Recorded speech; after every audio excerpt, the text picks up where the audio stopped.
Good evening. Given the current shelter-in-place orders covering the state of California and the social distance guidelines issued by federal, state, and local authorities, the city is implementing changes to participate in the council meetings. The council chamber will be open to the public, but we will be implementing social distancing policies and will limit the number of people who may be in the council chambers. The meeting will be webcast and accessed at our city's website. It's a long URL. I hope you're familiar with it. Members of the public are encouraged to participate in meetings by, one, accessing the webcast at, I'm going to give it for the first time, I think, https://cityofclovis.com/government/city-council/agenda/. 2, providing written comments at same website. 3, participating by phone or coming to the city council meeting in person. We are practicing social distancing and can only accommodate a maximum of 16 people at one time. I'll call this meeting to order, and the flag salute will be led by Mayor Pro Tem Ashbeck.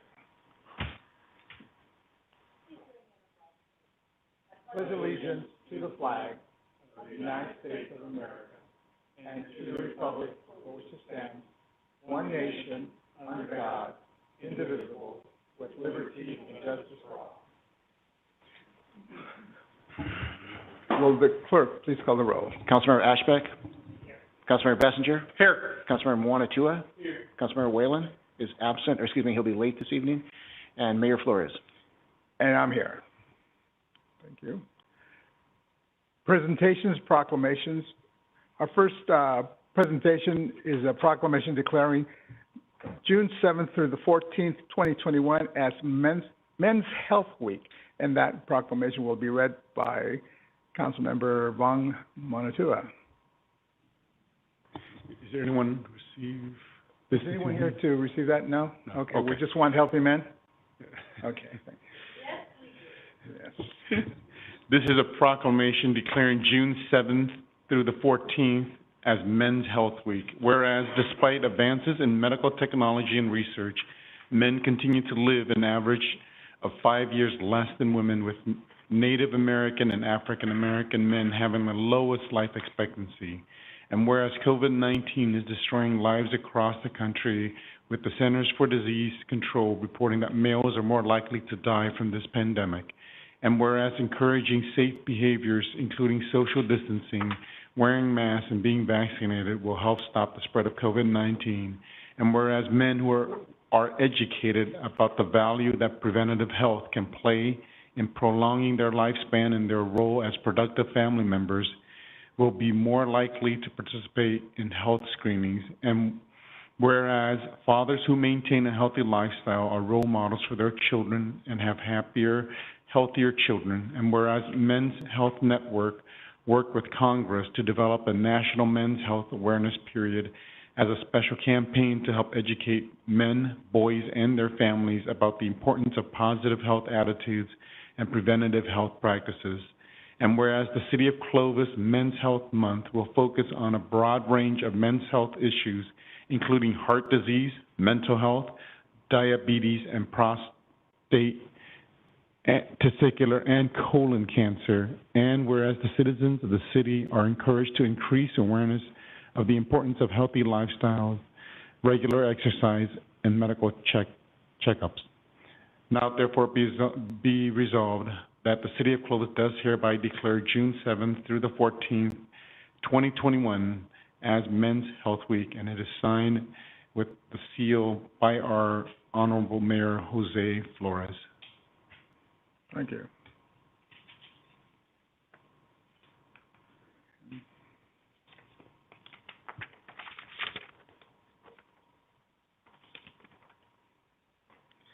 Next item will be public comments. This is an opportunity for members of the public to address the City Council on any matter within the City Council's jurisdiction that is not listed on the agenda. In order for everyone to be heard, please limit your comments to 5 minutes or less, or 10 minutes per topic. Anyone wishing to be placed on the agenda for a specific topic should contact the city manager's office and submit correspondence at least 10 days before the desired date of appearance. Is anyone here in the chamber wishing to make a public comment? Oh, I see Mr. Marcus here.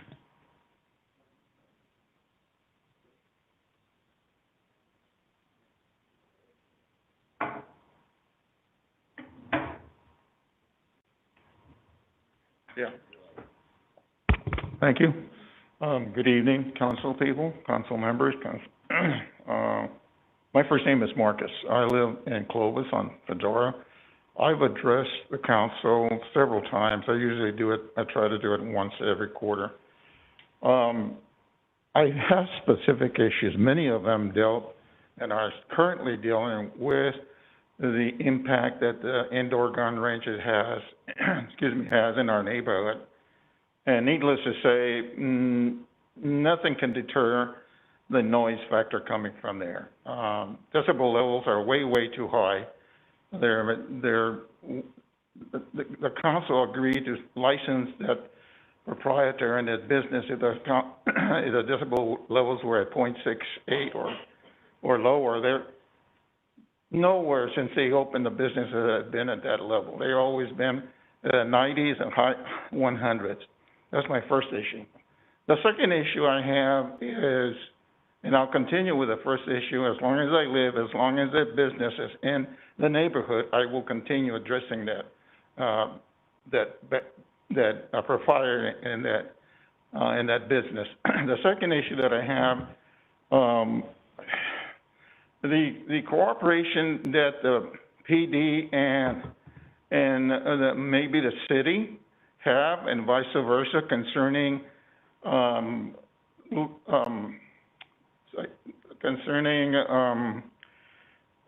matters that occur when there's violations of ordinances in the city. These ordinances are set by the city council and the city for a reason. I recently submitted, well, my wife submitted photograph evidence of people bringing in illegal trash to our cities and our local communities. And this has been done by local people, including my neighbor right next door. The photos were taken and very crystal clear, and I called the council and I addressed that issue, and not the council, rather the city. They gave me I consider that a bogus number to where we could send the photos to.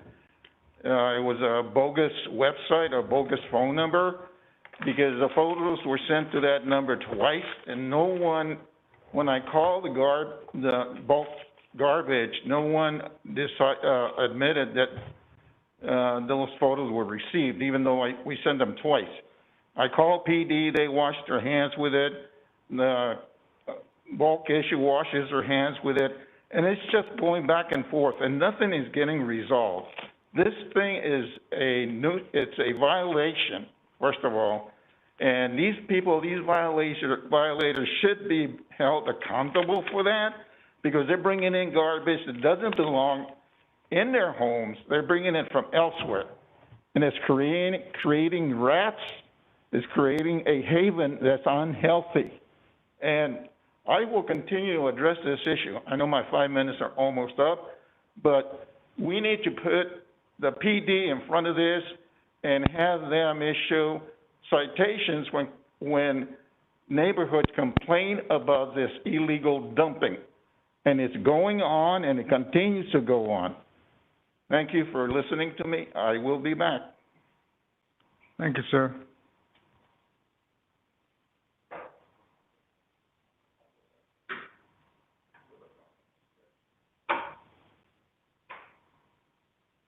Anyone else in the public here in chambers wanting to make a comment? Anyone on the web? No. And we have some correspondence that we received, and they will be entered into the record. Can I ask a question about one of the public comments? Sure. If they were here? I was unaware, we have a couple letters on the Sierra Ridge Apartments. I don't remember that the language in the letter was low-income housing has expired. Can someone just comment on that? Sure, I'll give you a quick update, and Andy can cover it, but the location of it is gonna be, physically on Toll House and Fowler South, that location right there. Right. They received either state or federal funding approximately 25 years ago. That's termed out, so it means they've met their obligation. So they're able to, they had Andy indicated a dozen or so apartments that were, low income, and they're now able to raise those rates to a market rate. Oh, I was not aware of that. And Andy did reach out to the two parties that, emailed in. Okay, thanks. I didn't know. I was not aware. Thank you. Okay, we'll move on to ordinances and resolutions. With respect to the approval of resolutions and ordinances, the reading of the title shall be deemed a motion to waive a reading of the complete resolution or ordinance, and unless there is a request by a council member that the resolution or ordinance be read in full, further reading of the resolution or ordinance shall be deemed waived by unanimous consent of the council. Our next items are consent calendar. Items considered routine in nature are to be placed upon the consent calendar. They will be considered and voted upon in one vote as one item unless a council member requests individual consideration. Council members' vote in favor of the consent calendar is considered and recorded as a separate affirmative vote in favor of each action listed. Motions in favor of adoption of the consent calendar are deemed to include a motion to waive the reading of any ordinance or resolution on the consent calendar. For adoption of ordinances, only those that have received a unanimous vote upon introduction are considered consent items. Does the council have any item it wish to extract from our calendar? Nope. Anyone from the audience wishing to pull an item from our consent calendar? Seeing none from the chamber. Anyone from the web? No. And we have none from correspondence. No. I'll move for approval of the consent calendar. Second.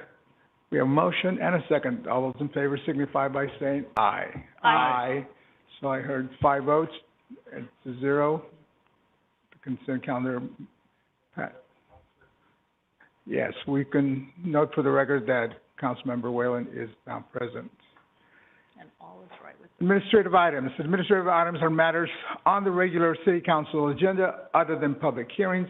Item 6, consider approval of resolution confirming the diagram and assessments of the annual levy 2021-22 Landscape Maintenance District Number 1.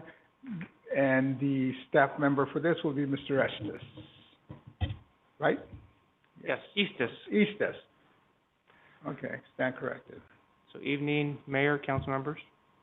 So the item before you is to, 2 items, to conduct a public hearing and to approve the resolution confirming the diagrams and assessments for the annual levy.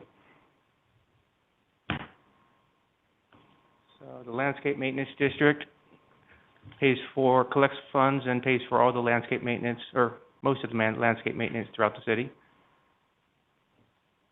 You'll see 4 diagrams up there on the screen. You have the same diagrams in your packets. You'll notice that the area right here on the exhibit on the right is the northeast, the Heritage Grove area.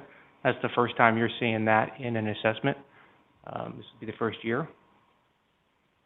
So on May 3rd, we did a notice of intention and approved the preliminary engineer's report and set the hearing for this date for comments. We haven't received any written comments or concerns at this time. Of the 47 different benefit zones, 31 of those are requested to have no change in their annual assessment. 4 of those are new assessments, new benefit zones that weren't in any previous years. 14 are requesting for increases, and none of those increases are more than 5%. And then 2 of them, we are requesting a decrease in their annual assessment. So that pretty much concludes. And if you have any questions, I'm available. Questions for Glenn?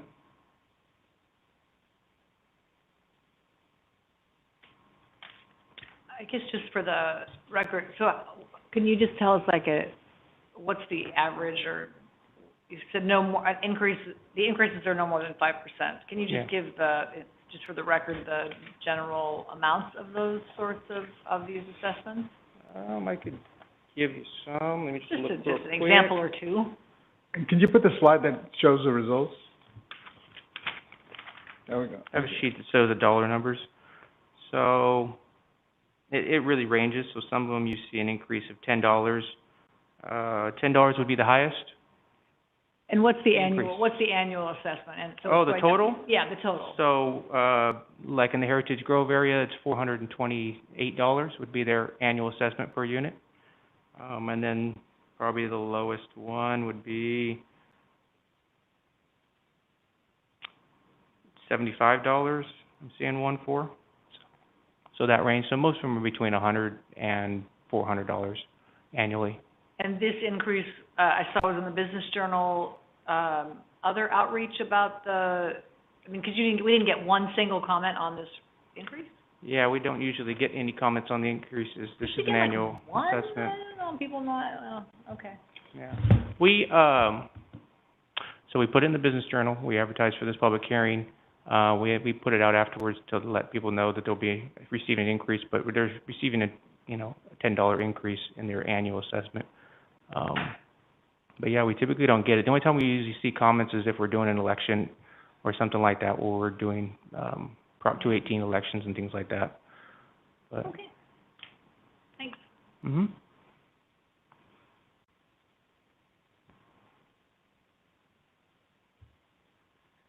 No more questions? I'll open it to the public. Anyone here in the chamber wishing to comment on this item? Anyone on the web? There are none. And I didn't see anything. No. Okay. Bring it back to the council. I'll make a motion to approve the revolution. Hey, what? Wow. That's like the people move. Okay, approve the revolution and the resolution. You pick the revolution side, confirming the diagram and assessments for the annual levy, 2021-22 landscape maintenance district number 1. Second. We have a motion and a second. All those in favor signify by saying aye. Aye. Motion passes unanimously. Thank you. Thank you. Next item, council items number 7, consider approval, a request for a letter of support for Assembly constitutional amendment to the Constitution of the state by amending Section 7 of the, and adding Section 5.5 to Article 11 thereof, relating to local government regarding the regulation of the zoning or use of land within the boundaries of the city. I see that Councilmember Monezua will help present or will present. Well, I've been on the Housing, Community Economic Development Policy Committee for the League, I'd say about going 2 full years now, and this is the first item ever presented by a state legislature that is actually fully giving local control back to the local jurisdictions. The process is a steep hill to climb because an assembly constitutional amendment requires 2/3 vote from both houses, and then it'll go, potentially if it does, go on the ballot in November. But the gist of the amendment, it is written very broad, but what it really just says is, if there is a conflict with what is mandated by the state and we have a local ordinance, the local ordinance prevails. And so that was pretty much the gist of it, and it just opened my eyes, wow, we got to support this right away because this is what we wanted. In the committee, and I know this will be reported later, or it'll take my report later with regards to meeting in the committee. The committee did vote to support in concept and to form a committee to study sort of the ramifications of what it means when it conflicts. And so, but I wanted us to be at the forefront of it because we are a city that truly believes in local control, local development of zoning. And so I wanted us to just show support to, it's Assembly Member Al Marasucci, but the mayor that sort of helped draft the ordinance is the mayor of Redondo Beach, I remember. So, and his idea is just, it's the state, when it passes something, it's usually a one-size-fits-all, and it doesn't work very well in certain jurisdictions. And like he said, in his city, he has no place to grow. He has, you know, he's pretty much landlocked, and sometimes it's very difficult to meet the needs of the state without a local jurisdiction being able to sort of maneuver around, not to avoid it, but to maneuver around in a way that allows it to meet the needs or the mandates from the state. So, and I just wanted us to see if we would agree to it as well, and have the mayor write a letter, and with probably Andy helping draft the letter to support this as it moves forward. So, and I think Andy was in the meeting with me. If I forgot anything, Andy, if you wanted to add anything, or if any of you had more questions. Just had a question. There was that request we got maybe a year ago from a mayor who was trying to start another local something. Is that this? I'm assuming it's semi-related, but it has nothing to do with that, I don't know if it was an organization that was starting. Yeah. Oh, that was Torrance? Not, okay. Okay. But this is an actual amendment that's moving, and so it's a policy that's trying to get passed. I mean, everyone in that committee meeting knew that it was going to be very difficult for our state legislatures to say, yes, if we write something that's conflicting, we'll go with what the city says instead of what we say from Sacramento. So they want to do it this way versus a proposition? I'm open to both. And what is more, what is, you guys have been here longer, what is more, shows more greater support, a letter from the mayor or an actual proposition? If it's a proposition. No. I'm saying. You mean for the process itself? Legislation versus having it be something that comes through the proposition. Yeah, I think this way it actually, you know, did they go over that much, why they chose the constitutional amendment versus proposition? Do you remember? My understanding on the call was that the effort for a constitutional amendment was really a first step, and if the legislature failed, that the organizing group would then pursue a proposition of the people. Are there downsides if we don't? I mean, are there downsides to the city in any fashion if we just devil's advocate on the other side? You see, Steph or Vaughn? You see downside consequences? For not supporting? For supporting it. For supporting.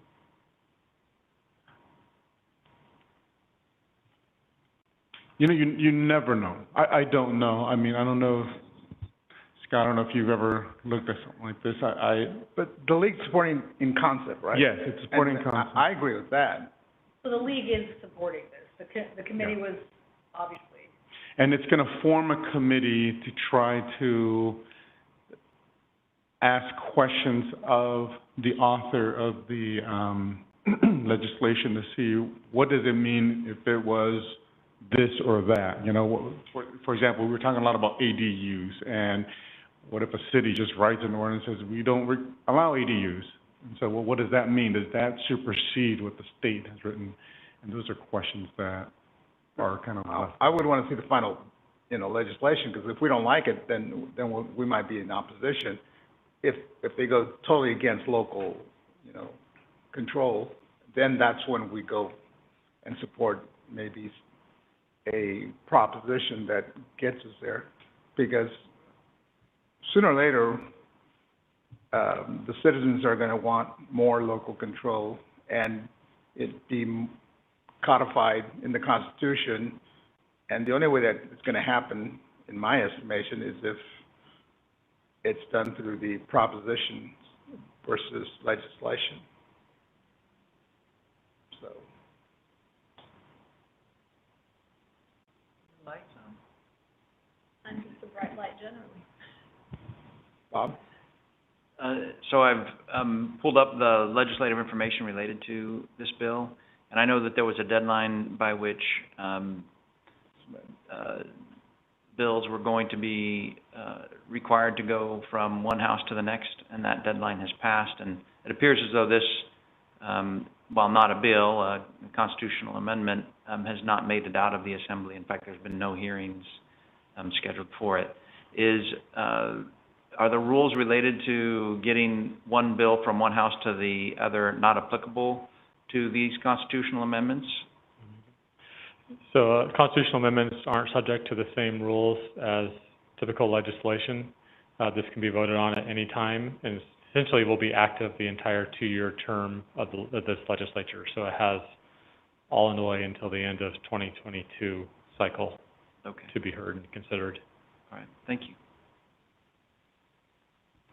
And Mayor, to your point earlier, I think this begins truly the discussion by us showing support that we want local control back. I think this sort of pushes that threshold, and so that's why I'm really encouraging us to write a letter in support and take that position at the forefront. Yeah.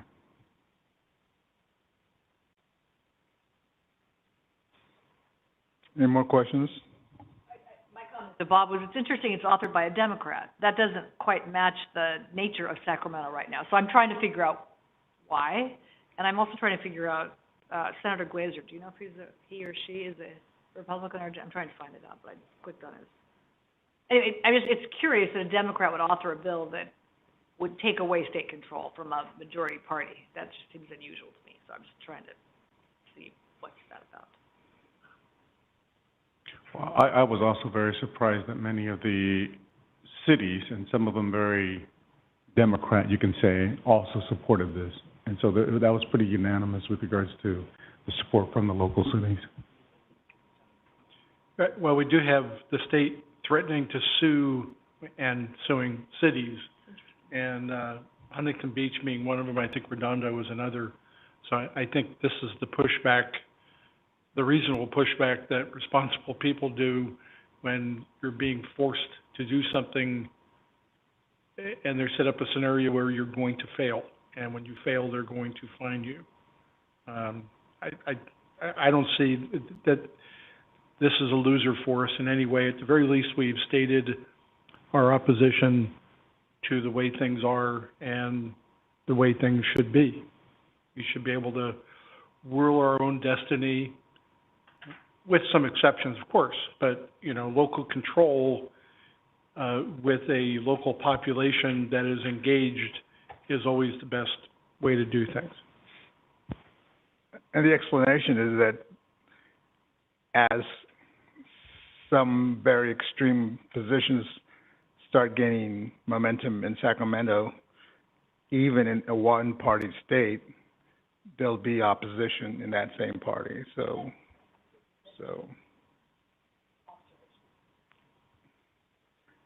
Okay, I'll open up to the public. Anyone wishing to make a comment on this item here in the chamber?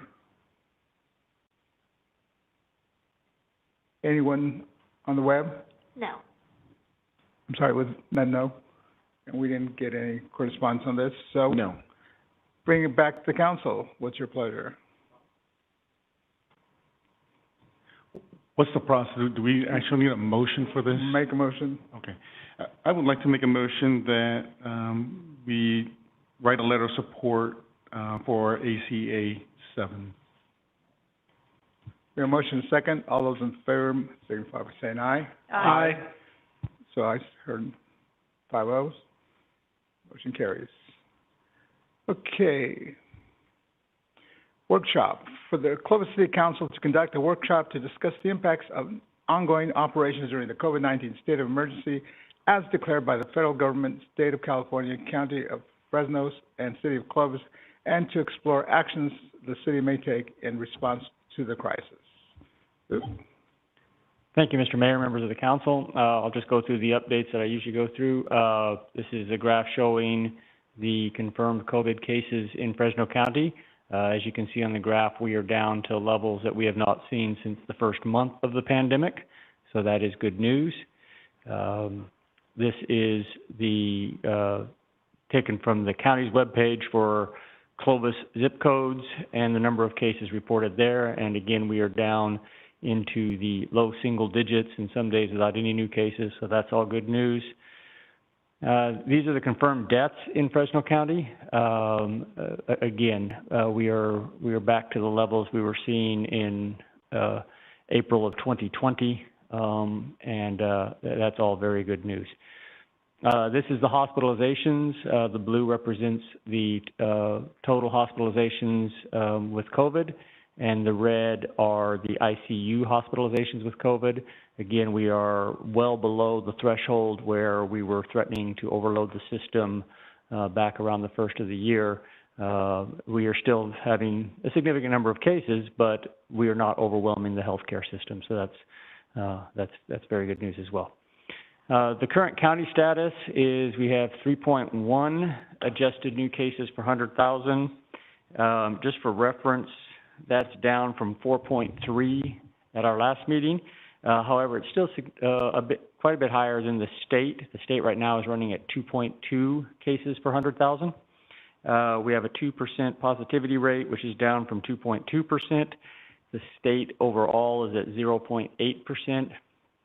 And we have a 3.2 health equity quartile positivity rate, and that has stayed steady. These numbers put us in the orange tier. We would have to get below 2 on all those numbers to be into the yellow tier, but new numbers come out tomorrow. I don't expect we're going to be low enough for yellow tier, and a week from tomorrow, the tier system goes away. So we will, industries will be allowed to return to somewhat usual operations, normal operations. There'll still be some risk reduction measures, but those tiers do go away a week from tomorrow. So we are looking forward to that, and I'm sure all of the businesses and Clovises are greatly looking forward to that. Vaccines, we've had, in Fresno County, there's been 811,627 doses administered. We're probably not doing as well as we could either statewide or countywide on vaccines. We've only had, we had 728,000 3 weeks ago when we last met. So the rate has definitely slowed down. We have 41.5% of the county residents with at least one dose. That's up from 38.2. We have 48.7% of the county's eligible residents, those over 12 years old, with at least one dose. That's up from 45.8. 32.9% of the county's residents are fully vaccinated, as compared to the state, which is 52.9%. So we are lagging well behind the state. We have 39.2% of the eligible residents have been vaccinated, which is up from 34.8. Statewide, there has been 64% of the population has at least one dose. You can see that, Fresno County is well behind that. More locally, broken down by zip code, 93611 has 55.4%.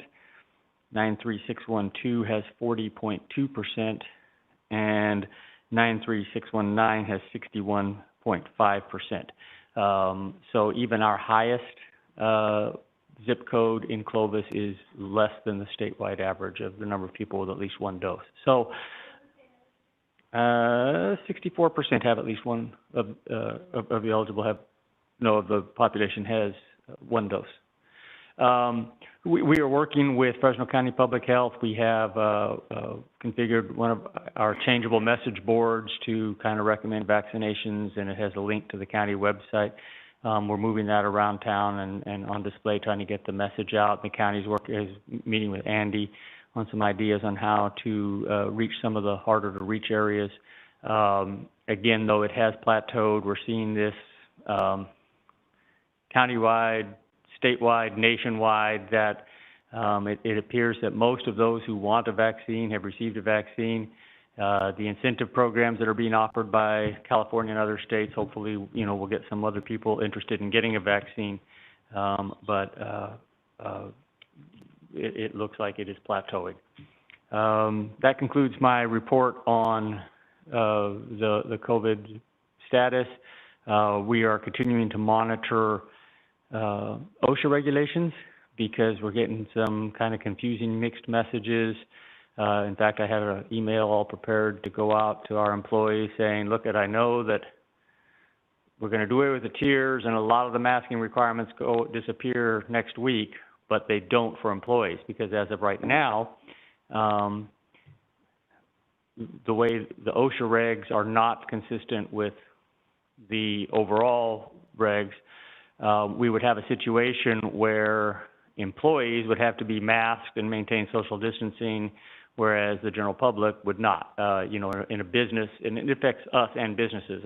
For instance, in a restaurant, people would be able to go in there without a mask, no social distancing, but the workers would have to be masked and maintain social distancing from each other unless everybody had provided documentation of vaccination. But we just got notice late today that the OSHA board is having an emergency meeting Wednesday. So day after tomorrow to reconsider some information, and it doesn't go in exactly what they're doing, but that's hopefully there's going to be some consistency in the messaging. That has been a problem throughout this pandemic, or a source of confusion throughout the pandemic, not only from different messages being sent by the federal government, the state government, and the county government, but even within the state government, there's been sometimes contradictory and inconsistent messaging. So we'll have to see what happens. We could still have employees masked up after the public doesn't have to mask, or it could be consistent. We don't know yet at this point. That concludes my report. I'm open for any questions. Questions for that? Drew? It's not really a question. The Fresno County Sheriff's Office put out their 2020 coroner unit statistics, and they're actually it's a great read looking at the current status of, we just talked about men's health tonight in a proclamation. 85% of the suicide cases were men. 37% of the suicides total were men, were under age of 30. Under. And total deaths in the county, we're looking at 9134 in 2020, up from 7469 in 2019. Obviously, COVID certainly had a role in that. But drug overdoses were 254, up from 164 in 2019. So I think that the trends here are disturbing, and I'm hoping that when we're done with this part of this emergency, that we don't forget about the mental health crisis that is going to continue probably for quite a while. But looking at 85% of the suicide cases were men, that's pretty upsetting. Men over 30. I mean, and 37% of those were men people under 30. I don't know the breakdown, but when you look at they have a graph, and you look at the youngest, I think, was 12, and then between 12 and 30, over 1/3. And then with the overdose deaths, I hate to say a coroner's report is an interesting read, but from a statistical standpoint, a lot of the overdose deaths are people in their 40s and 50s and 60s, and I'm wondering what that was. And then, of course, you look at the overdose deaths going up you know, were these unreported suicides or people trying to medicate themselves because they were at home and couldn't see anybody, and I mean, I can't imagine what it would be like being an older citizen, especially maybe in a SNF, or in a nursing home, and you can't get anybody in to see you. And I was at the hospital today, and I overheard a conversation with a woman who was frustrated because she couldn't see her mother because at St. Agnes the visiting hours are from like 2 to 7, and she said she's talking to someone, a family member obviously, and she said, what do people who work have to do? I haven't seen Mom in weeks. And so this is, there's going to be vestiges of this that are going to hang on for a couple of years, and we just need to keep our eye on the mental health crisis that's going to continue. Where's that report, Drew?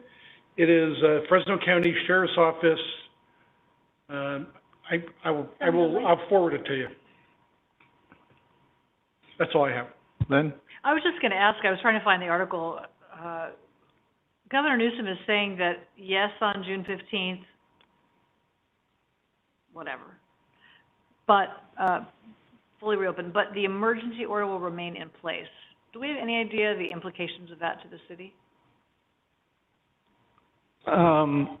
No, our emergency order remains in place, the declaration of emergency. The states will too. I think leaving it in place allows the state to react to whatever happens after June 15th. If they should see a surge, they would have, under the emergency powers, the ability to shut things down again. We're not sure of what really the plan is. If things continue going the way they are with the continuing decline, I would expect us to continue to move towards normal or pre-pandemic way of going about business. But it's all still up in the air. With almost, half the people in the state not having a vaccine or not being fully vaccinated, there's still a lot of room for a resurgence, especially once all schools in the state go back to full in-person classrooms next fall. So I'm not sure what the state is planning, but I think that's why they're keeping the order open, is so that they have the ability to react to whatever happens.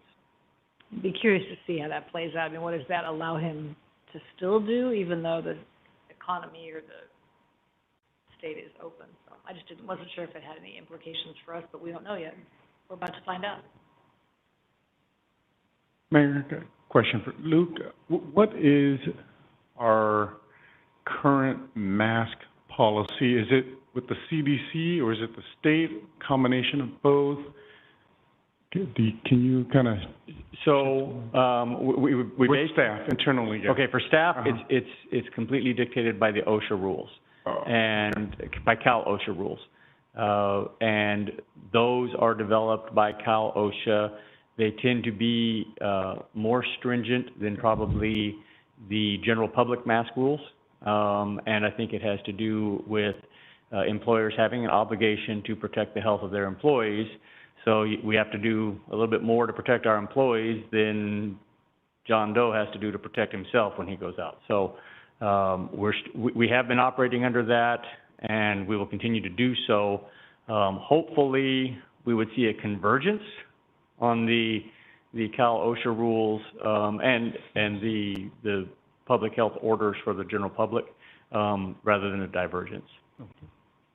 Lynn, I'm curious to see what's happening at Children's, because over at the hospital, it has been where we actually can meet inside, and this is coming from medical directors saying if you're vaccinated, you don't have to wear a mask, actually. So we're meeting now, and also that's why I'm trying to understand where we are. I know we're a public entity and the hospital is private, and so that may play into that, but So the OSHA rules that, the draft ones that were adopted last week, allowed in-person with no social distancing if everyone was vaccinated.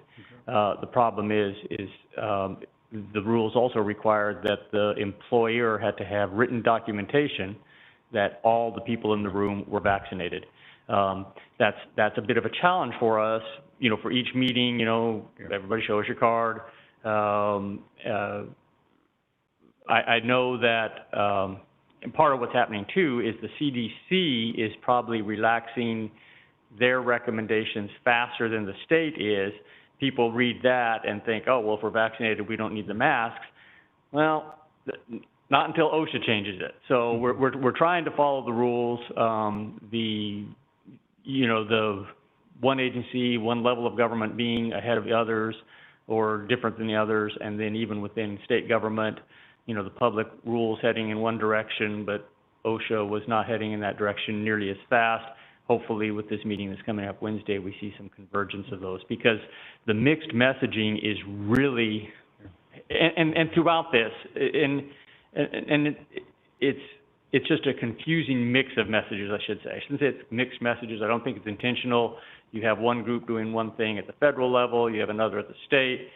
Even within the state, you have, you know, one group is worried just about overall public health, whereas the other one is worried about our obligation to protect employees.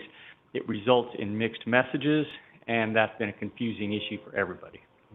Thank you for that explanation. I was just gonna say, I think Valley Children's is, you can meet in small groups, 6 feet apart, but everyone has to wear a mask. Because the problem is you can't really ask if you've been vaccinated. That there's some employer question about it. You don't really get to know that. And so that's what, from a lawyer's perspective, I think that's what people are trying to grapple with until you make it mandatory in any environment, cities or hospitals. So that's one of the problems is you can't know, you can't ask. And you can't discriminate against someone from doing their job because they're not. So if it's a meeting and then you say, well, you can't come because you're not vaccinated, you can't do that. So it's complicated. Darn lawyers. Just kidding. That was with love I said that. I heard it was with politics. Did you feel it with love?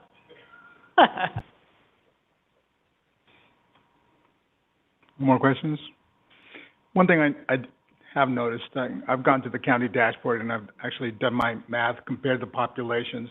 So we get these numbers because it's usually the young that are not fully compliant with they're not taking the vaccine, but the older populations are more compliant than the younger. The numbers are skewed because the younger populations are bigger and are less compliant, and the older populations are more compliant but are smaller, and therefore that skews the numbers. So if you do comparisons between the different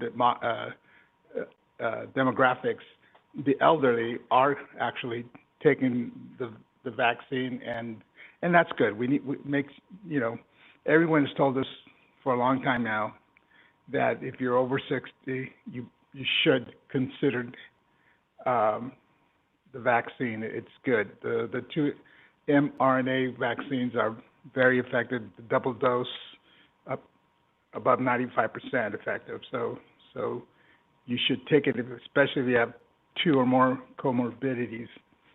And you know, everyone should do their own risk assessment and decide what they want to do. But I did, so I took it. So and I'm over 60, so guess what? It's good to be elderly because I feel very compliant.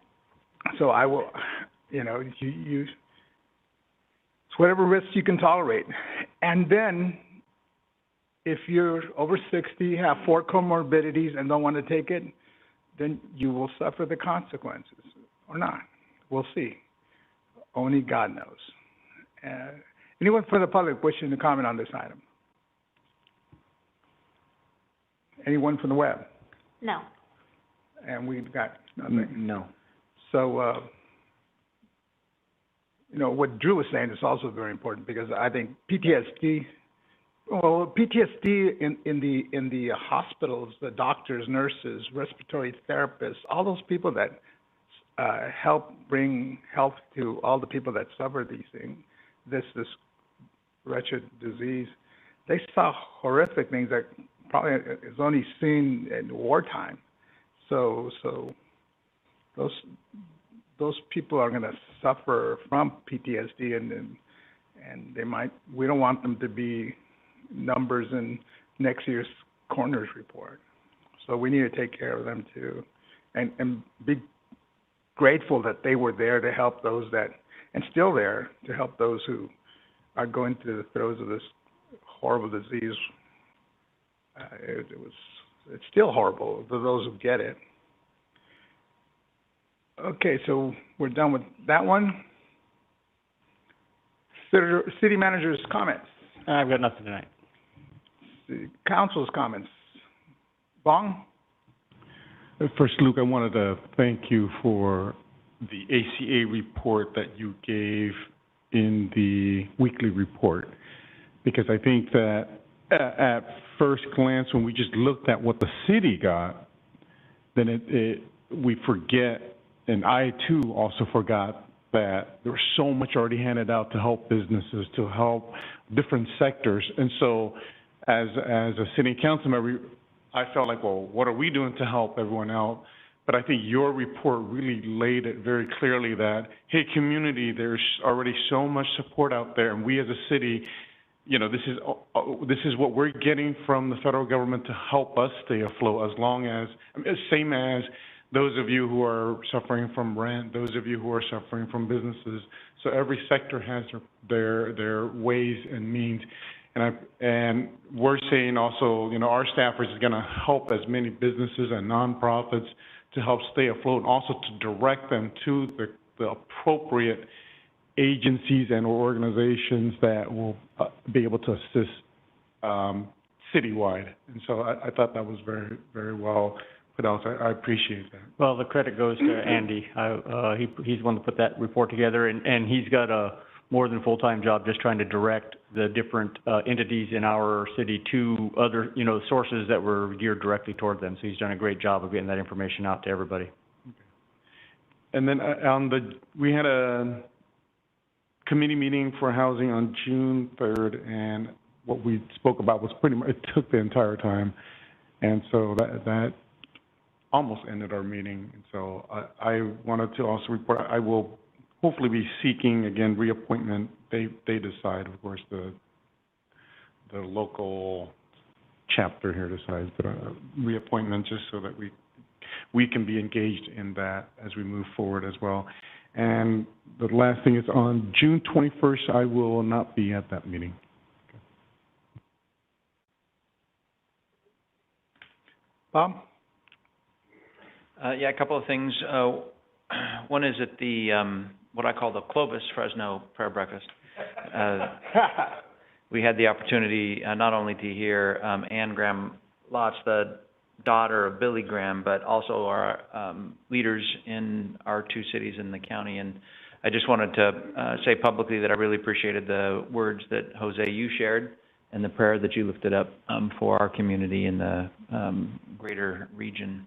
It was very, it was inspiring to be able to see community leaders speak so passionately about their faith that, from my perspective, nothing against Ann Graham Lotz, but I was more impressed with our community leaders than I was with her, because of the passion that you guys brought to the table. So, thank you for your courage and willingness to stand up and let people know of your faith. The other thing is that I am reporting out from a public safety committee meeting for the League of California Cities. We had the opportunity to hear from ABC, a Deputy Director of Legislation and Governmental Affairs, as well as one of their General Counsel, and then also from somebody in the LA Sheriff's Department related to how mental health is pairing up with deputy sheriffs and how they approach those types of calls when, that's going to be more of a mental health call as opposed to a crime call, though sometimes they run in tandem. And so it seemed pretty nice to be able to have the ability to have both a mental health person and a sworn peace officer go out to a scene, both wearing more plain clothes, and that way, you've got the mental health professional there, but you also have protection for the people that are there in the form of the sworn peace officer in the plain clothes. There was some active discussion related to the extension of the ABC regs. I think it was the same day that, or maybe it was the next day that Governor Newsom came out with the extension of the regulations.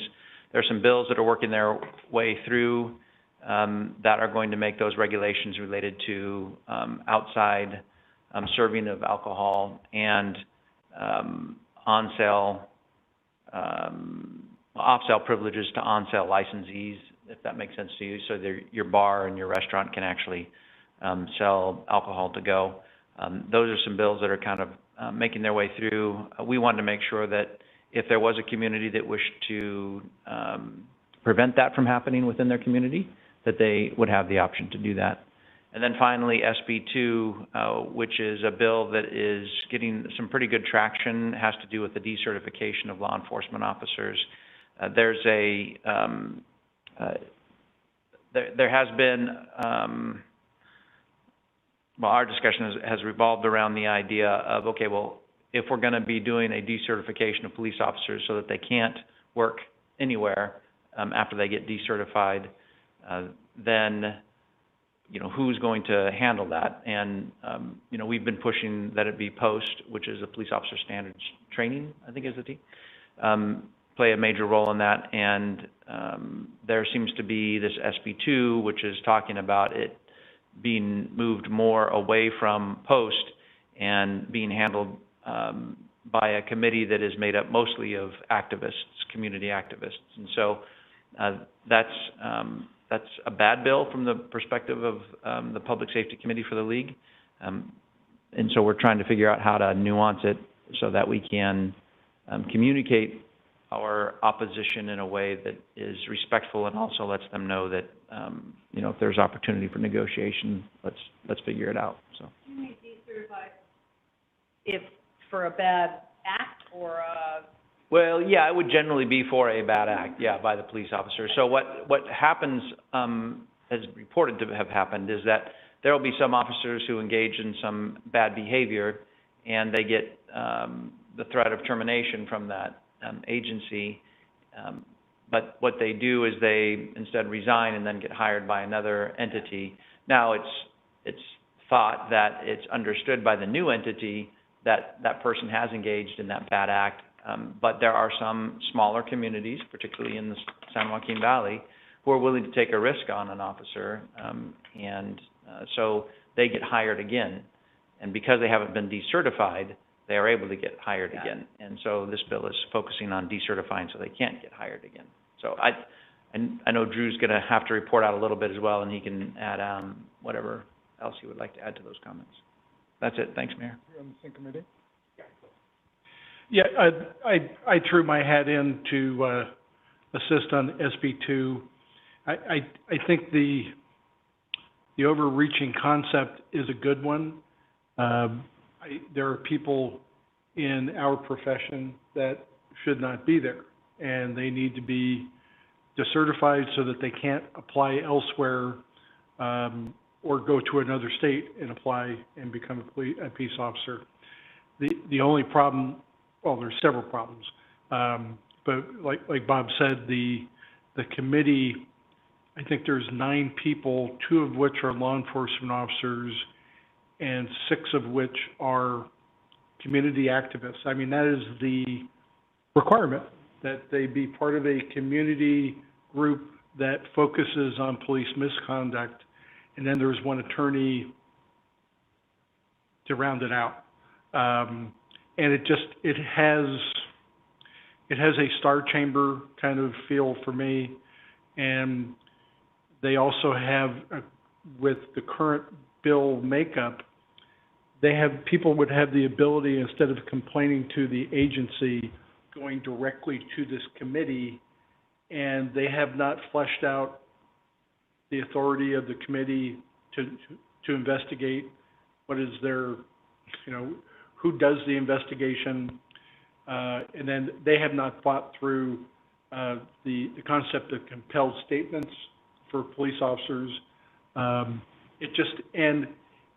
there was one of the words that was very concerned me, any complaint. So you could have a discourtesy complaint made, and it goes to this committee, and they run with and they said, okay, we're gonna go throughout the state and we'll do these hearings. Or there's gonna be a roadshow that's gonna never end. And so hopefully with, you know, we're in a position, we can massage this thing to something that we can support as amended. But as that it currently is, it's a nightmare. I could foresee me throwing my hands up and saying, I'm retiring. And you might be behind me. Anyway, that's all I have. Have you guys, did you ever debate, AB 89, the peace officers minimum qualifications? Because that did go from the Assembly to the Senate. That's, minimum That was the four-year requirement? It's just like, you gotta be 25 years old and have a college degree. I think that died, didn't it, Bob? No, it's gone. Yeah, it didn't make it out of the, one house into the next. It made it. Well, give me the name again, please. I heard it made it, went from the Assembly to the Senate. Can you give me the, letter designation, the number designation again? Kurt, no? AB 89, Assembly Bill 89. Thank you. Let's see what the history says. While you're looking it up, is there a database that if you are, have poor performance or you do something bad as an officer in California that you can't move to Missouri or No. Texas? No. There's no national And database? there's a national movement for federal legislation for such a database. And actually, to speak to Bob's point, Janet Davis took over, what was the name? McFarland. And she took over as an interim. She called me because I have experience taking over as interims. And they hired people because they paid so poorly, they hired people that we would pass on. Immediately pass on. And they're third strikers. no, you're absolutely right. They were on the front page of, I think the Sacramento Bee did the story, and Janet was on the front page. And it's a difficult position as a chief of police because you inherit these people, and you look at the backgrounds, and you have to wonder what the prior executive was thinking. But then you look at the reality of the situation, and unless your city council is willing to go to the sheriff and close their agency, you have to field a team. And, sometimes, and the unfortunate, this is not a baseball team. This is not where you can get a couple of bad batters who can't catch. These are law enforcement officers with incredible responsibilities. And I think maybe the fix here is that maybe the state needs to have the authority to come in and say, and you don't have a police department anymore. Well, the sheriff's department actually has that authority. The sheriff can do it, but most of the sheriffs don't want to take on the responsibility because most of the time it's unfunded. And so they're sitting there already struggling with their staffing, and they're going to take on a city of 20,000 people, which is going to cause them to have probably 22, 23 officers or deputies assigned to that specific city, and it becomes a multi-million-dollar nightmare. Wasn't Huron in that circumstance for a bit? Huron, San Joaquin, Mendota, Parlier, Orange Grove. Yeah. Of those cities that you just named, Parlier obviously. I've worked every single one of them as a deputy sheriff. Oh, so of those, who And so doesn't have the police? Like, Currently, San Joaquin, Yeah, San Joaquin is the only Huron has their one. own, Mendota has their own, Parlier we don't, and everyone reestablished police. And Except for San Joaquin. several of them, because of PERS costs, and McFarland being one of them, they don't have, their law enforcement officers aren't PERS, which of course saves them a lot of money, but the people that are drawn to that are going to be people who have blemishes that we could not live with. And there are people, there was a gentleman that I let go in Parlier who made some mistakes. He was young. Mistakes that got him released in probation, but would not have gotten him fired. And my comment to him was that he needed to own his mistakes and then reshuffle the deck later, and he did. And he's working for another agency, and I talked to the chief, and he's doing very well. So, second chances are okay with some things. Some things you don't get a second chance on. Ethics violations is never going to be okay. So back to the bill that, Jose mentioned. So, the League of California Cities has taken an opposing position on that bill. It had not, the way that I recall it, had not made it out of one, floor to the next floor, but when I looked at it, that's where it was, but it subsequently has actually made it out. Yeah, it made it out on Friday. Yeah, June 3rd. And I thought that was past the deadline, but, No, June 3rd was the deadline. okay, all right. Then, Just two things. One is, I had a call from Mike Thomason. I don't know if he's called the rest of you, but, so, no, I didn't, but I know. well, so, he had two worries. One was, he owns several commercial properties in Clovis. One was homelessness and kind of what caused that to happen. So we talked that through, and I don't think Clovis hasn't caused that to happen. So I think we talked a little about that. But his second questions were about solid waste. And he seems pretty dissatisfied with our solid waste vendor. Calls to them don't get returned. Performance isn't that great. So I wonder if somebody could reach out to Mike and just see what's happening with solid waste. If there are performance, I said I'm sure our contract is performance-based, so maybe there are others, or I'm not sure, but it might be worth following up with him just to see what experience he's having, because he seemed, and I don't know, I'm not aware of when the contract is up for discussion again. I know they're 10-year contracts, I think. I think the current Republic contract is up in 2025. Yeah. Republic has gone, and we'll talk to them. Republic is going through a challenging time. They have lost much of their senior staff. In fact, most of the people that I knew when I was out there aren't there anymore. So they're having their challenges, and we'll work with them, and we'll contact Mr. Thomason. And So if you could just reach out to him and just kind of try to understand if it's something unique to his experience or if you're hearing it from others. But I said I would pass that along. And then my second question goes back to our Butterfly Gardens conversation, and we talked a little bit about that. And I saw in a Friday report, I think, additional affordable housing projects coming our way. And in there, I think you talked about because they're by right, there's no communication. I just want to say publicly, we've got to figure out a way to communicate to folks, even if it's by right. And I don't know how. And I don't know if it's a fact sheet or some data point that we put together, but I just think we're going to create neighborhood conflict when we don't need to.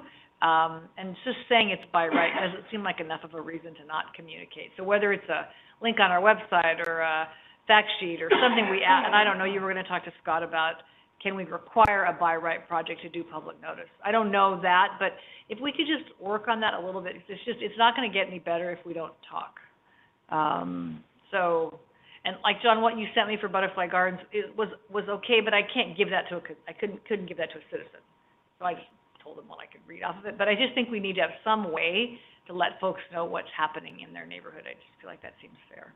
And to the Butterfly Gardens point, the thing I forgot to say last time was there was also interest in any streetlight modification at the corner of whatever street that was in Willow. Holland? Is that what it was? So the neighbors were very concerned about especially the left turn out onto Willow. It's hard from Holland. And what will the impact of Butterfly Gardens be on traffic on that street? So I wanted to bring back the traffic signal question and whether that's in anybody's plan. We didn't see the application either, so I don't know what was required for traffic improvements, if any, at that intersection, but a question about that. Well, I'll check. I believe there's some street lighting, but as far as traffic signaling, Street lights, so that you can make a left turn out of his neighborhood to go south on Willow. I don't know that was included. Yeah, so if you could check that out. But anyway, I really feel strongly that it would not be right to simply say we're not going to tell you anything because we don't have to. It's a little bit how that sounds. I know that's not what we're saying, but if there's a way we could communicate, I think that would be helpful. That's all. Okay, and I Want to report out that I went to a COG meeting. We didn't have, an action on the renewal of Measure C, so we didn't have to, that question never come up. So we had some just ordinary action items, not very significant ones. The Memorial Day week was very exciting, lot of activities throughout the city, and, you know, it's inspiring to see how Clovis unites under that week, and see all the activities and meeting all the people that gather. It's I was invited to a golf tournament, and telling the story of my neighbor, Andy Reese, just lived down the street from here, and I almost lost it there. He always, when I think of him, young kid from just, he lived at on Fair Street just before Sunnyside, and Marine, never came back from Vietnam, and so when I think of Memorial Day, that's what I think of. And he was my hero as a kid, but because he was the kid that threw the Fresno bee, that's why he was my hero. And the last time I saw him was at his funeral mass, so he's one of my inspirations as a kid, believe it or not. So it's hard to talk about people like that go off to war and don't come back. I think that's all I have. What else do we have close? Well, now we'll go to closed sessions. City council meetings allowed by state law for consideration of pending legal matters and certain matters related to personnel and real estate actions. We have two items on our closed session. The first one is the Government Code Section 54956.9, conference with legal counsel, anticipated litigation. And the other one is Government Code Section 54957, public employee performance evaluation. And our city attorney had a comment to make regarding one of the items. Yes, Mr. Mayor, I'm required by the Brown Act to announce for item number 8, the conference with legal counsel, significant exposure to litigation. I need to orally announce the facts and circumstances giving rise to the potential litigation, and those are the arrest and detention of a gentleman by the name of Paul Lee on January 3rd, 2020 by the Clovis Police Department. And then, if I can, for the record, we're not anticipating any action tonight that would require a report out of closed session. Okay, so at this point, we'll move into closed session. Thank you for everyone who attended.